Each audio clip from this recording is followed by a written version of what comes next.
where the dove came from. Did you think of that, or did you really think of that? Yeah.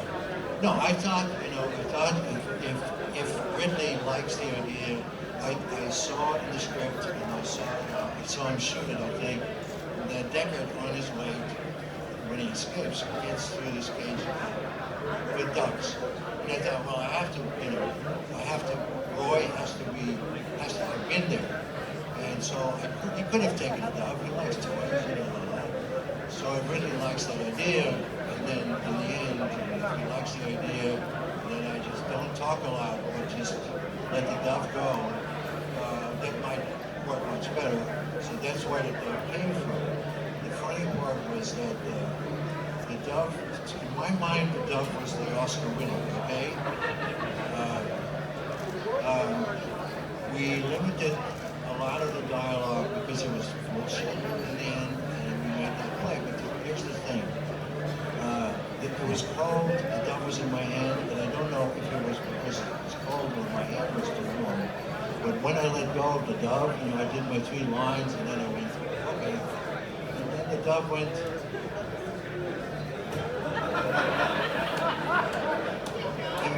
No, he walked up. He just hopped on the roof and walked up. So, God bless him. Mr. Howard, do you think that you should be credited for... I definitely feel, animals need credits, absolutely. Do you feel you should be credited as a writer, given that final scene? And perhaps as an actor, best performance by a dove. I understand the writers were quite envious when you did finally make that speech. Quite awed, in fact. Now, speaking of lines, of the different versions, because we all know there's several different versions. There are more versions than you even know. There was more footage that ever got seen, and maybe no one will ever see it. I mean, there was a violent scene. You killed Bill, right? Didn't you? Is it really? You have to just custom art for it.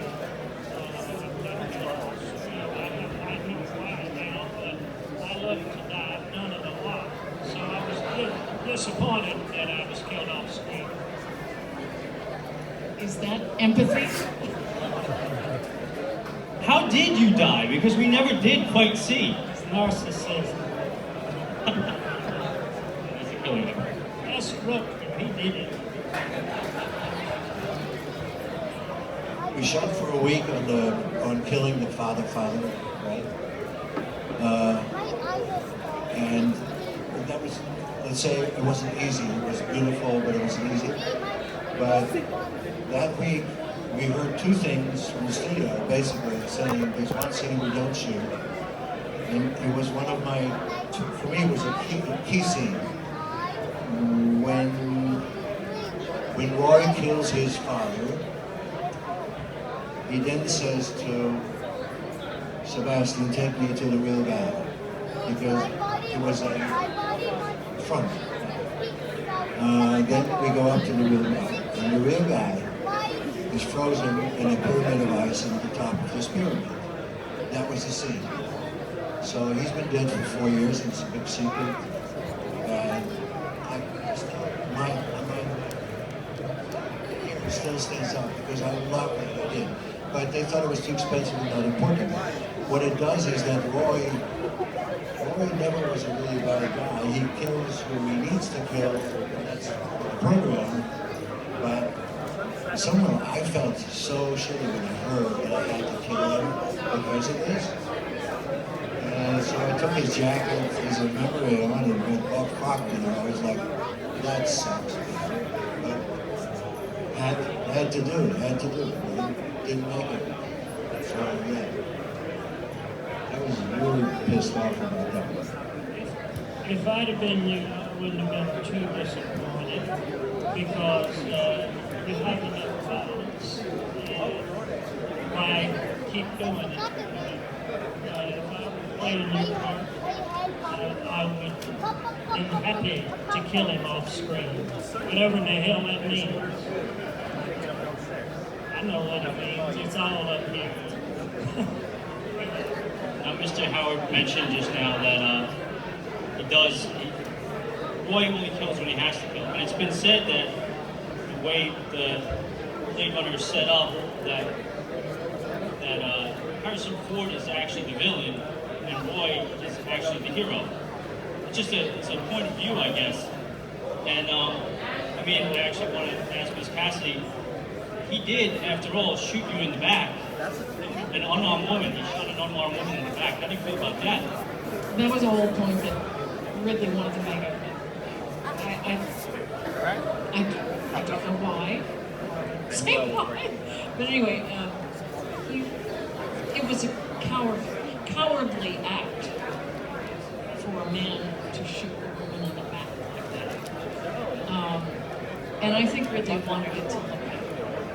He didn't, at that point, didn't want a lot of sympathy for her. So I remember doing that take, which I wish you had seen the whole thing. We did that take leading up to the class. I must have ran over the cars, ran down the thing. You see Harrison coming up with a gun, and I took a fall at least 40 times and loved every minute of it. I was going to make that moment last. It was really I have a question for Ms. Young. Now, having worked with, I murder his name every time I say it, Denis Villeneuve, and knowing that he's now in production of Dune, can we hope or possibly expect to see you? Well, given my luck in Hollywood, I'd bet against it. But yeah, Denis great. He was fun to work with in 2049, and I've already emailed him and said, "Can I be in Dune?" And haven't heard back. So your guess is as good as anybody's. Actually, while I have you, on various Facebook groups, you'll see Polaroids taken on the set of Blade Runner. Are those in your private possession, those pictures? Fantastic. I always wondered where they were, where they came from. Now we have some I questions. did the first selfies. You did. I have some questions here from some online fan groups.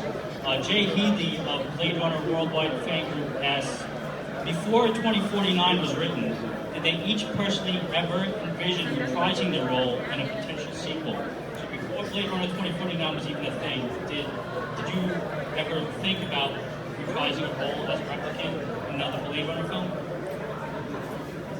Anybody in the room? Everyone here died, except me. So I did. You didn't die? No, I didn't die. I'm still just walking around going, home again, home again. Yeah. Wait for JF to come home. Just needles in there. Yeah. Exactly. Real estate agent is coming. It's time to go. It's time to go. It kind of would have been nice to have you in the next show. Yes, please. From your lips to God's ears, please. That'd be great. Yeah. I think all of us would like to because it means more work. I think there was only one person. I mean, except Harry, he lives. There's only two people who live, so I think in their mind, they if you're dead, you're dead. I don't know how you reprise that. I can't speak on behalf of Jay, but what I'm assuming is that because you're replicants, you can be replicated. They were asking if you could come back. Well, I had one comment to make, and that was when they were doing the second Blade Runner. I said, you could have me back in a little scene because the replicants were designed after humans, so you could have me walking through as the human that I am today, just an old woman, and it didn't happen, which was a little disappointing, but there you go. So I couldn't. So maybe they'll make it. Okay, thank you. Reese Deloy of Blade Runner, which is actually the name of the group, Blade Runner asks, how did they get the cigarette smoke to look so good for Rachel's VK scenes? How many cigarettes did really make you smoke to get it right? We had to, look, Redbird smoked those jetons back then, remember?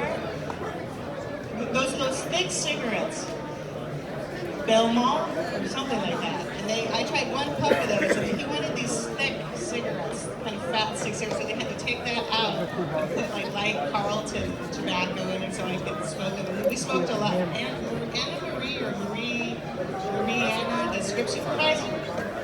Bouillard, yeah, he got these massive cigarettes and he liked the look, so we could get to switch the tobacco. And then Marie, the script supervisor, would tap, make a sound when we were warm. That was, the sound was when I was supposed to match the smoking. So there was a bit of smoking, but oh well. It's amazing we're still all alive. Perhaps you're all replicants. No, I want to say something about, always comes up and it's funny. I think that all the versions of Blade Runner, it really depends which one you saw first, because the first one hits you hardest. And you cannot even see any other version after that without being polluted already. But I think they all play because the story is so about everything. And it's not about people, it's not about the good guy and the bad guy. It's about who the fuck are you? Who the fuck are you? That's what it's about. I'm happy that this film carries me for 40 years. It's amazing. It doesn't get. It really. If you want to define success for real, that's it, and it doesn't get better. It doesn't. You should read Lecter's book. Some of the questions that you ask, the answers. Thank you for mentioning me and saying something else. Ladies and gentlemen, and all the proceeds go to a great cause. You would like to mention that cause too? I'd like to mention the cause that all the proceeds go to. Your AIDS Foundation, Wait a minute, me.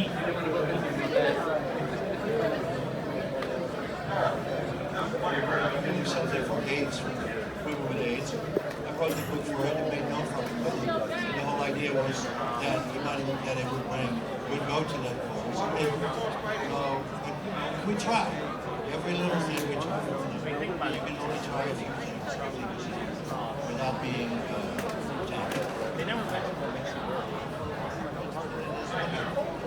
it is a great book. I'm knee deep in it right now, actually, and I found out some amazing things. I think the great relationship we had with Justice Sloan. You'll find out when you read the book. I have another question here from Monica Beats of Wayland Yutani Bulletin, and she asks, if you prefer the 2019 you conceived with Scott to the reality of the 2019 that we see here today, or did you imagine it would be anything like it is now when you were filming in 2019 of then?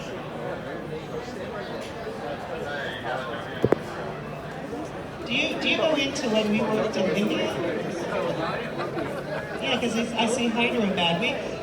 Runner and I made a movie in India, and the producer decided to sue one of the Indians, but didn't have the print of the movie, so it got mysteriously lost, and it never came out. And we worked 3 months on it, and I was like, and then I left 4 days before 9/11, and you guys got stuck there, right? Yeah, and we did. None of them could leave. But even so, the movie never came out because one of the Indians had been discovered as getting kickbacks and got kind of humiliated, and then somehow the print disappeared. So I see Hyderabad in the back of this, so it must have been right about that. Yeah. Mr. Sanderson, I have a question for you. When Chris and Roy kiss in front of you, is your motivation jealousy or discomfort of the fact of the intrusion on them kissing? Were you jealous that Chris was kissing Roy instead of you? I'm jealous of everything. I'm insecure.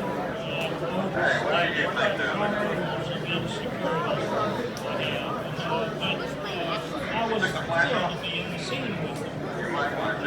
you know, you don't feel like you're acting, you just feel like they're real. To this day, most I don't think I answered the question. Don't jealous of every man that doesn't pick her up with As the bear, I was jealous that I was jealous that she wasn't cuddling with me. Okay, and I'm sorry to be facetious with a nice question. How beautiful it was inside of there. She took us some pictures of that treasure. And supposedly it said something else about that. She's going to do something else.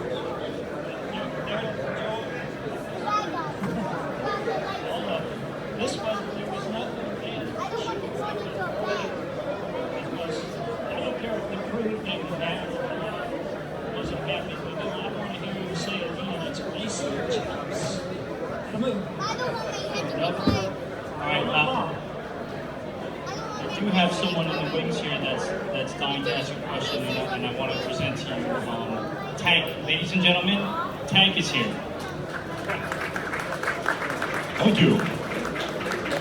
First, I would like to say I was outside DJing as Nexus 6, and I had the distinct honor of Mr. Howard coming out to eat his lunch while I was working. I didn't want to disturb him though, so. Anyway, we've discussed the question of the tattoos, which I find the answer fascinating. But Rutger, if I might ask, in your mind, as we know there's several different versions now of the movie, just 24 at this point, what is the line? Is it I want more life, Father, or I want more life, Father? I never improvise on the spot, but I had the guts to take fire. And of course, it didn't get into the first version. I don't know which version, so it's fine to show up.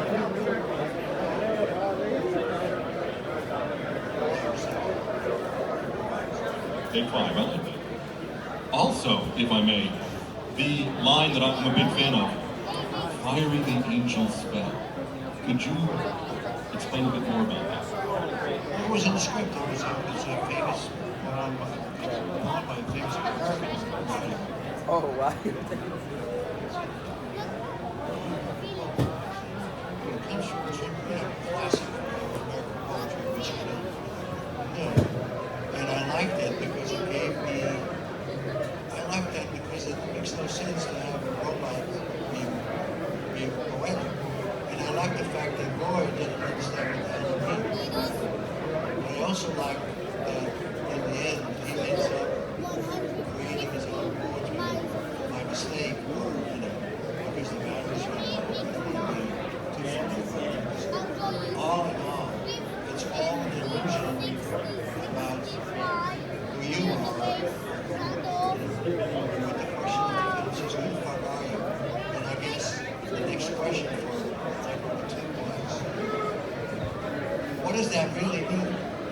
Which I think is interesting. And I don't think they answer it. And I really don't think the film answered who the fuck are you? But I think it's really interesting. The whole thing about artificial intelligence is really, it's something we should study that. Wow, thank you very much. I'm going to hand this back over to Will. Thank you, Tank. All right, we probably have time for a couple more questions in the audience. Does anybody have any questions? Okay, fantastic. Head my way out there now. While I'm on my way out there, I want to ask the panel, anybody can answer, anybody wants to pick up a microphone. What is your favorite costume in any particular scene? Do you have a favorite costume?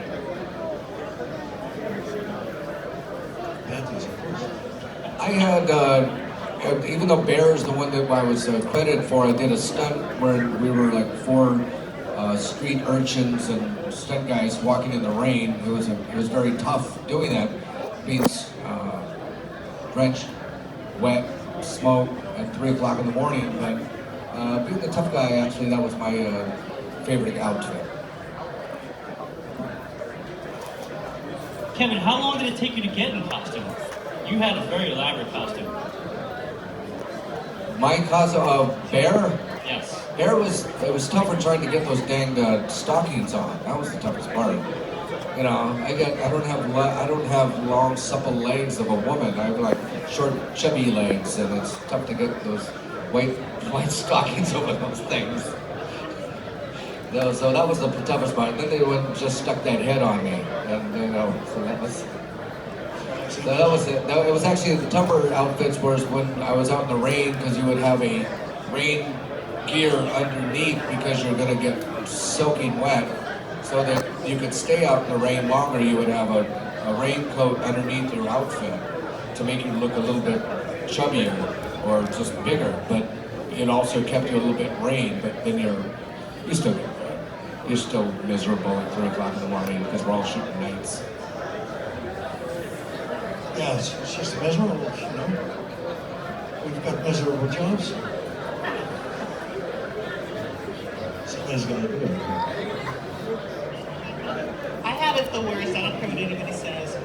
I had to stay standing all the time. They got a leaning board. In the old days, they used to have these leaning boards for Joan Crawford, and the board would be like that, and it would have something for your arms, and they made you do that so you wouldn't wrinkle your costume. So that was really annoying. For me, it was getting used to being in pasties and a crotch top, and being, I mean, there were some other women that were naked around me, but it was challenging, to say the least, to be in that. And actually, the makeup took about 2.5 hours every time I came out, all the sequins, but it still was my favorite. You were the one they remember. Costumer, I believe, was his name Kaplan? Charles Node, British guy. Apparently he made a perk for my character, and it made me feel like a court jester, which made me feel more secure. He didn't show my back. I didn't see it until we were shooting outside the Redbird building. I never liked that, but I was a very good boy. I didn't want to see it. I liked the parade. That thing was a Versailles parade, but it's held up all right. We have a saying: you put the costume on and get out of the way. So we had good ones. I hope some of that made sense, but the rest of what I said didn't. We have a question here in the audience. Hi, my name is Matt, and first of all, of course, you folks have created, perhaps, in my opinion and the opinion of many others, the quintessential science fiction masterpiece. Everybody from science fiction writers to scientists have been pulled and put it at the top of the list. And with that in mind, I'm wondering, is there a particular, when you have a finished movie, is there a particular scene that you did that you're most proud of? And if there isn't one particular scene, is there a particular moment from making the movie that you enjoyed the most? Decorate here. Decorate here.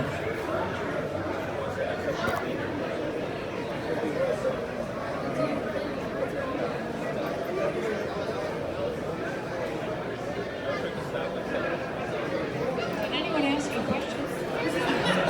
Yeah. What was that? It's one of those questions. What's your favorite moment in the movie? And it's such a, for me, it's ridiculous to answer, because the whole movie for me is a thing for a lifetime. For me, I learned so many things from it, and I found my true talent and all kinds of shit that you don't need to know. But it's really important for an actor. And you know, of course, the last minute in the movie was crucial then, and because we didn't know what we were doing and if we were getting something. And it flew. It keeps flying. How can you not enjoy it? I mean, I've just explained it again. It is absolute bliss. It's like them. That's what it is. And to be part of that, be a tool for that, is like amazing. So, okay, no more fucking stupid questions. The gentleman did say that the film is studied. Its existential aspects are justified and quantified and brought up in seminars and colleges, and people write dissertations on this film. And in closing, I just want to say in closing, I'd like to thank you all personally, from the bottom of my heart, on behalf of the greater fan base, and the organizers here at Wintercon, for all your contributions towards what is for all of us one truly perfect moment in time. So thank you. Thank you for being here. Ladies and gentlemen, please. Thank you.